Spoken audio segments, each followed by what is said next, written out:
Don't underestimate the power of anticipatory obedience.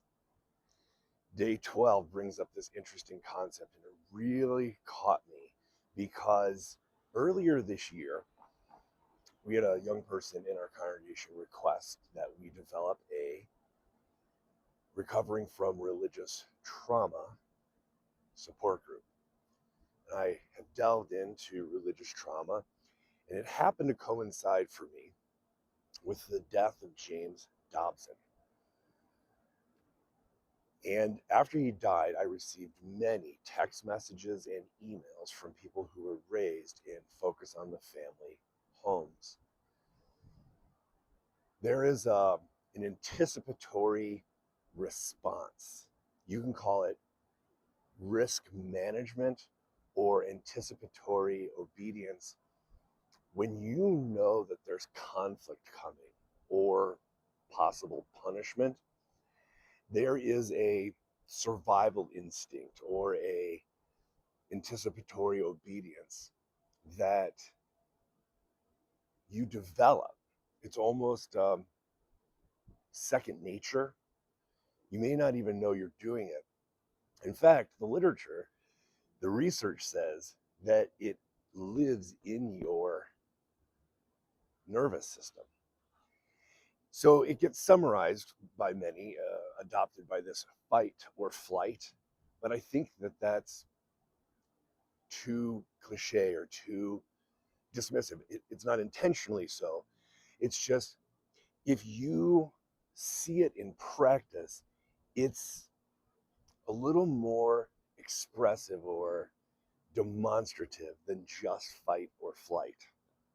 For instance, for me, when I sense that conflict or criticism or punishment is coming, you really have these two things well up inside of you. One is to go big, to get your hackles up, put your wings out, right? It's an animalistic response to try and make yourself large enough or with volume, right? To yell or big motions or finger pointing and threats, closing the gap, getting closer, whatever it is, to say, are you sure this is going to be worth it? Right? To mess with me. And so it's a way of distancing, creating space between the perceived threat and your own safety, protection. But the other is when you feel trapped, it's not a flight necessarily for some of us. It's that we go quiet, we get dormant, we get small, we shrink up, even if it's just in our responses. So you can call it a going limp or just uh, dead in the water. It's how long do I have to listen to this criticism or case against me or evidence or whatever it is, to just endure it, to get through it, to survive. And if you grew up in a home where you were spanked, you probably know what I'm talking about.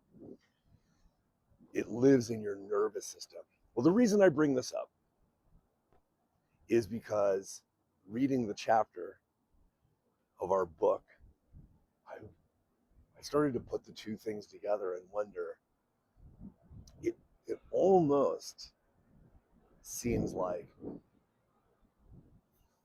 this is happening collectively on a cultural level, that the trauma response, the survival instinct, the anticipatory obedience is happening at a cultural level, societal, not just as individuals or as families, but across the board.